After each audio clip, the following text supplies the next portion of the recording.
Seja muito bem-vindo a bordo. Estamos prestes a aterrissar em História de Imigrante.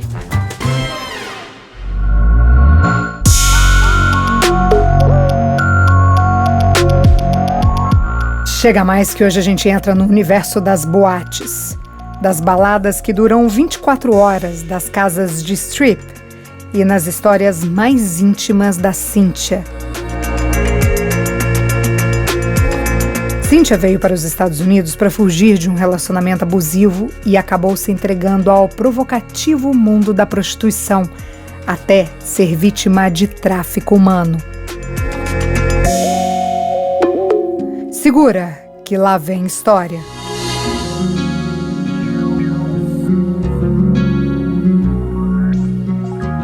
Eu estava lendo um post na internet e uma menina pedia orientações. Essa menina tinha acabado de chegar aos Estados Unidos e recebeu um convite para ser dançarina. Ela queria saber se era possível ser dançarina sem se prostituir. Ela queria saber se uma coisa estava ali ligada à outra. O assunto me chamou a atenção. Fui ler os comentários. Algumas brasileiras diziam que não tinham relação. Outras falavam para a recém-chegada pular fora dessa vida que elas chamavam de fácil. Eram muitas respostas, mas uma dessas respostas pulou nos meus olhos. Era a resposta da Cíntia. O texto dela, de alguma forma, se diferenciava das demais. Como é que eu explico aqui? Era como se o texto trouxesse uma segurança a mais. Ela aparentava realmente saber do que estava falando. E estava. Mandei uma mensagem privada convidando a Cíntia para um bate-papo. Ela topou. Foram 2 ligações e umas 4 horas até eu entender tudo o que tinha se passado com ela. A vida de dançarina, as drogas, o alcoolismo, as overdoses, a prostituição, o comércio sexual. Fiquei pensando, por onde começar? Bom, não tem outro jeito, só se for do começo mesmo. E aqui vou eu. Cíntia morava no Brasil com 2 filhos e um marido violento. Ele não era assim de bater nela não, mas era agressivo verbalmente. Ele xingava, tratava a Cíntia super mal, até um dia despejar um balde de água nela. Isso mesmo, gente, literalmente, ele jogou um balde de água na Cíntia porque ela não quis fazer o prato dele na hora do almoço. Esse dia, sim, a agressão foi física e ela não aguentou, explodiu. Ali ela resolveu que tinha que ir embora. Chegou ao limite mesmo. A Cíntia queria distância daquele homem. Aliás, distância de tudo aquilo ali que ela estava vivendo. Resolveu recomeçar a vida nos Estados Unidos. Recomeçar mesmo, sozinha. Esse marido não autorizou os filhos a sair do Brasil. As crianças ficaram com a mãe dela e a Cíntia partiu à América.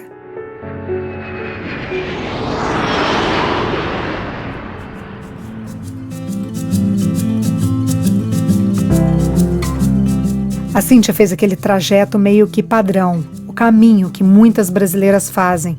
Sai do Brasil, chega aos Estados Unidos sem fazer a menor ideia de como as coisas funcionam, até arrumar alguém disposto a ensinar o trabalho da faxina. Sim, para quem ouve a gente no Brasil, é importante falar aqui, não é só chegar e conseguir um trabalho. Tem que aprender primeiro, porque as técnicas da limpeza e os produtos são completamente diferentes do Brasil. Mas enfim, Cíntia chegou e começou trabalhando de helper.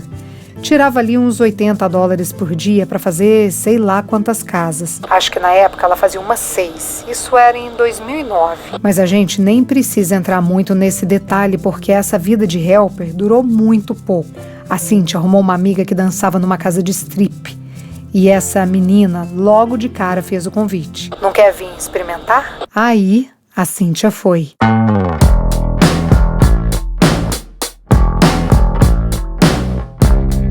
Eu vou explicar aqui para vocês mais ou menos como é que esse início funciona. Para começar, a Cíntia teve que passar por uma avaliação.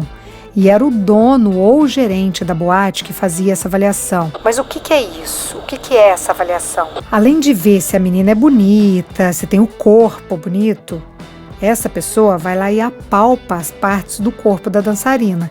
tem que ficar ali de biquíni, às vezes até sem roupa. Aí eles olham, eles apertam e vê se tá tudo em cima, se o corpo tá durinho. Cara, tipo um pedaço de carne que a gente vai comprar. Bem comercial mesmo. Foi assim que a Cíntia conseguiu o primeiro trabalho. Essa boate tinha lá os palcos onde as meninas dançavam só de calcinha. Isso mesmo, elas ficavam de topless o tempo todo. Aí tem uma mulher que coordena quem entra e quem sai do palco. Essa mulher chama House Mom. Quando não estão no palco, as meninas dançam para os clientes.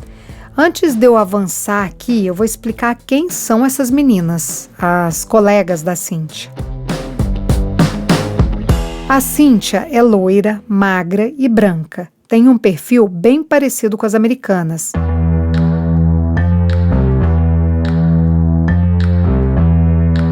Ela me disse que a cada 10 meninas, 2 são americanas brancas. Ela falou que essas meninas brancas são chamadas white trash. Se a gente for traduzir, seria lixo branco.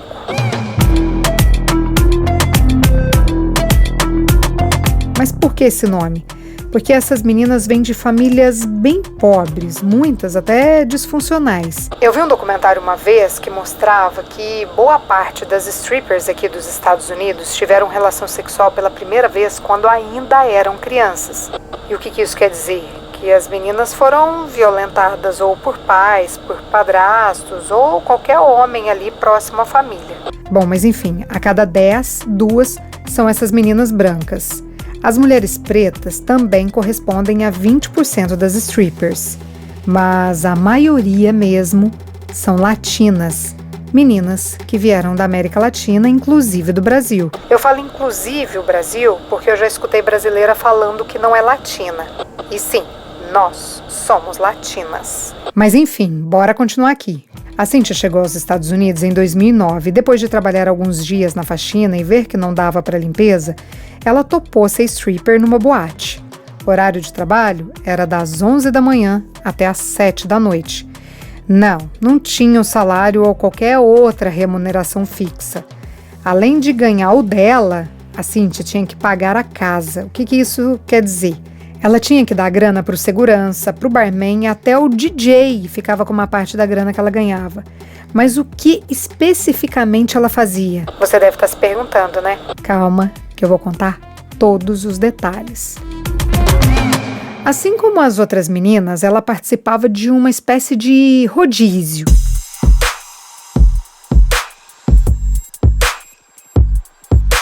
Assim que chegava, a House Mom já escalava ela para o palco. Cíntia fala que o palco é a pior parte, porque ali você não ganha nada. Você só faz a apresentação de dança mesmo, aquelas apresentações de polidense e outras danças sensuais. Quando desce do palco, aí que ela ia dançar no colo dos homens que ficavam ali assistindo as apresentações e bebendo. A Cíntia sabia que se ela era bem-vinda ali, que se o cara oferecesse uma bebida, claro, ela tinha que aceitar e beber com ele.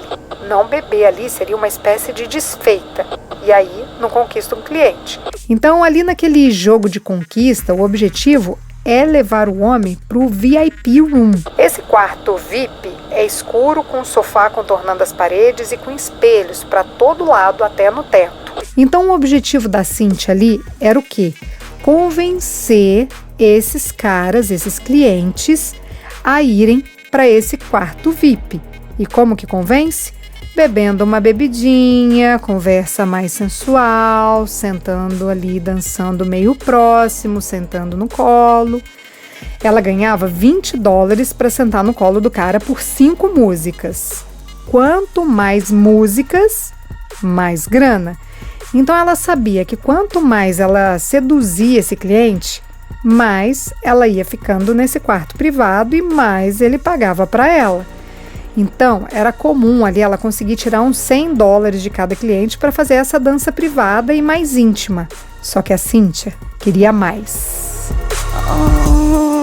Ali mesmo, nessas salas privadas, era possível fazer programa. Acho que eu não preciso explicar aqui que tipo de programa que eu tô falando, né? Mas se você pensou em programa sexual, sim, é isso. E se esse programa rolasse, aí o pagamento saltava para $500. A Cíntia chegou a ganhar uma média de $3.000 por dia. Aí você pensa assim, uau! Sim, é muita grana e isso dá, sei lá, uns $18.000 por semana se ela trabalhar de segunda a sábado. Mas, como toda história, essa também tem milhares de pontos de vistas e antes da gente se iludir com essa dinheirama toda, é bom a gente observar aqui a vida da Cíntia um pouquinho mais de perto. Então, aqui já deu pra gente calcular que as strippers ganham uma grana violenta, sim, fazendo programa, mas gastam também para se manter em pé ali. E como é que eu posso chamar aqui a despesa, ou melhor, o investimento? Não é só esse não. Tem que gastar com coisas de beleza porque a concorrência entre as dançarinas chega a ser cruel. Então era dinheiro que ia para maquiagem, para arrumar cabelo, para pintar, para cortar, dinheiro para unha, para depilação. Tinha também o dinheiro da roupa. Essas roupas de dança a Cíntia comprava direto da House Mom. House Mom é aquela mulher que eu disse que organiza as meninas pro palco. Pois é, ela pagava mais caro para comprar essas roupas da House Mom porque era a forma dela conseguir uns privilégios na boate. E privilégio é, por exemplo, quando a House Mom deixa a dançarina ir direto falar com os clientes, longe do palco. Então, para fazer ali uma moral com a House Mom, ela pagava bem mais caro nas roupas e nos biquínis, comprando, direto dela. E tinha mais. Como a Cíntia vivia nesse ambiente, como é que eu posso chamar aqui? Esse ambiente de festa e também sexual, ela acabava recebendo muitos convites para balada. Era um ciclo. Hoje, ela fala que era um ciclo vicioso, porque, ao mesmo tempo que ganhava muito, também gastava muito. Lembra que eu falei aqui para conquistar o cliente é preciso tomar ali uma bebidinha com ele, né? Pois é, nunca é só uma dose. A stripper tem que, de fato, acompanhar o homem na bebida. Eu falo aqui o homem porque as boates que a Cíntia dançou eram frequentadas basicamente por homens. Eventualmente, tinha ali mulheres homossexuais ou casais, mas a maioria é homem mesmo. Então, vou tratar os clientes dela como homens. Então, aí, quem já tomou um porre na vida sabe que se a gente bebe muito, a gente vomita, cai, dá barraco, enfim, perde o controle. A Cíntia bebia uma garrafa de tequila por dia. Pois é, como é que mantém a consciência no ambiente desse que você é praticamente obrigada a beber o dia inteiro? É aí que entram as drogas. Tô falando aqui de coisa pesada mesmo, como dopamina, anfetamina, cocaína e heroína. Tipo, ver as meninas cheirando ou se injetando era bem comum. O ambiente é bem sinistro mesmo, além de passar o dia na escuridão, numa vida meio que de vampira, ela via gente usando droga o tempo todo. Depois de um tempo, ela falou que até isso vira comum. E virou sim comum para ela. Ela cheirava cocaína para ficar sóbria, isso mesmo. Ela disse que quando ela cheirava, aquela alteração do álcool passava e aí ela não ficava bêbada. E assim ela podia estar bem para fazer os programas. Gente, vale falar aqui que esses programas sexuais não são permitidos legalmente nessas casas de strip. Mas é aquela história, né? Todo mundo sabe o que rola nos quartinhos privados, mas ninguém fala nada. A Cíntia cheirava muito. Eu falo muito porque para mim qualquer coisa é muito, mas para vocês terem uma noção, ela comprava um pacotinho de cocaína que chamava 8-Ball.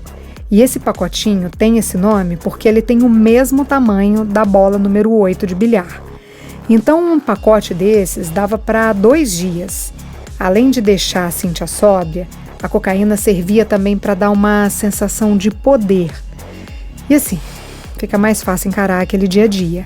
Apesar dessa quantidade aí, ela nunca passou perto de uma overdose. Assim, ela não passou perto de acontecer com ela. Mas ela viu muita coisa.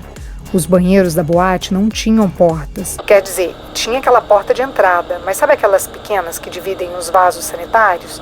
Então, aquela ali não tinha, era tudo aberto.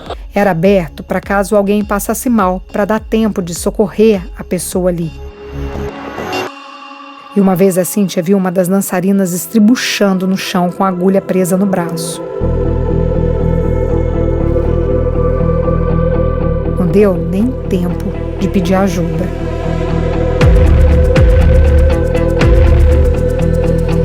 Mas essa não foi a única vez.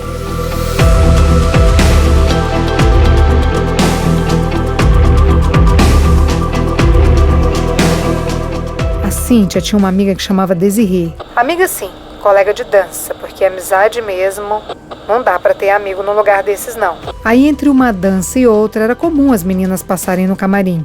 E era comum a Desirê cheirar cocaína lá na mesa da maquiagem até desmaiar. Num dia desses lá, a Cíntia viu que a Desirê estava demorando demais para acordar e deu uma sacudida na menina.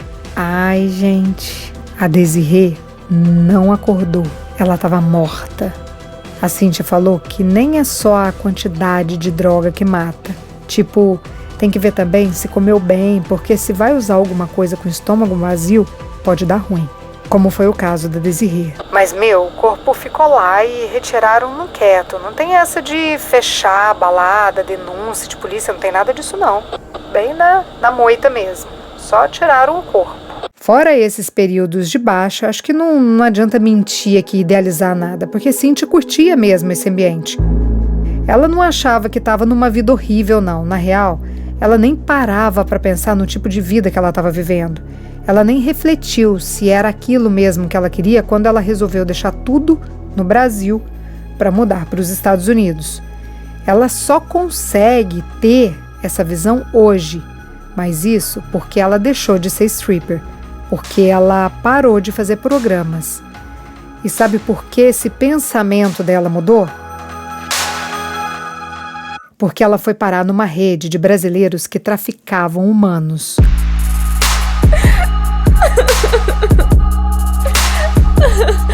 Essa história eu conto no próximo episódio, da prostituição ao tráfico humano.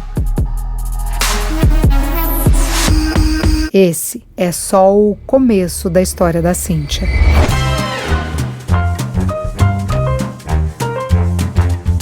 Todas as histórias que contamos aqui são reais, mas, como diz o ditado popular, quem conta um conto, aumenta um ponto. O nome dos personagens pode ou não ser inventado em respeito à história deles. Se você tem uma história de imigrante para compartilhar, escreva pra gente. Nosso WhatsApp é 650-834-9209. A edição de som é de Tadeu Jardim. A produção, roteiro e apresentação, Priscila Lima. Essa é uma realização Estúdio Fita. Até a próxima história.